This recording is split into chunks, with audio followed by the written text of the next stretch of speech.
इस बारे में मैं ये कहूंगा कि इंसाफ तो अब बहुत दूर की बात रह गई है। ये ऐसा लग रहा है कि हमारा मुल्क एक जंगल बन गया है, बल्कि जंगल में भी शायद कुछ कवायद होते हों, इस मुल्क में तो वो भी नहीं है। मनमानी हुकूमत, अवाम के मैंडेट को चोरी करके दिन दहाड़े डाका डाल के एक हुकूमत आप कायम कर लें, तो मुझे बताएं वो निजाम कैसे चलेगा?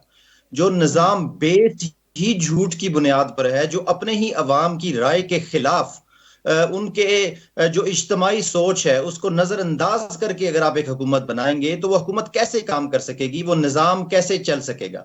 जो निजाम हम्म। अपनी स्टेट को, अपने अवाम को प्रोटेक्ट करने के लिए होना चाहिए, उनके हकूक की हिफाजत के लिए होना चाहिए, मुल्क की अवाम की जो फलाह बहबूद के लिए होना चाहिए, इस मुल्क की तरक्की के लिए होना चाहिए, वही निजाम इस अवाम को मारने पीटने में, उन पर जुल्म करने में, उनकी आवाज को दबाने में, उनके मैंडेट को डाका डालने पर जो फोकस किया हुआ है, तो ऐसा निजाम जो हुकूमत बन गई है, ये अवाम के लिए है ही नहीं। ये खास एक तबके के लिए है, एक खास, मैं उनको कहूंगा एक लुटेरों का तबका ही कहा जा सकता है, क्योंकि अवाम के हकूक पर जिस तरह से, जिस बुरी तरीके से फैशिस्ट हुकूमत ने डाका डाला है, तो आप ऐसा एन एन निजाम जो एन ए अवाम के लिए साठ है ही से हम नहीं। थोड़ा सा डिस्कस कर लेंगे अदील साहब, आपके ही हल्के से। जी आपको जी। क्या तहफुजात हैं? फार्म 45 और फार्म 47 का आपके हल्के में तजाद है?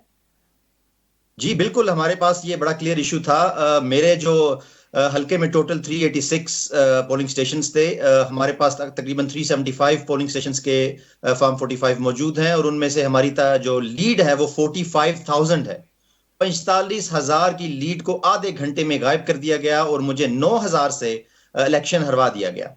तो सुबह तकरीबन 5:30 तक इलेक्शन कमीशन के अंदर भी जो 160 पोलिंग स्टेशन का रिजल्ट था, उसमें मेरी लीड 20,000 थी। उसके बाद हमारे आरओ को वहां से निकाल दिया गया, हमारे इलेक्शन एजेंट्स को वहां से निकाल दिया गया, मुझे भी उस आरओ ऑफिस से धक्के देकर बाहर निकाला और रूम सील कर दिया गया, और उसके बाद तमाम रिजल्ट्स को चेंज कर दिया गया।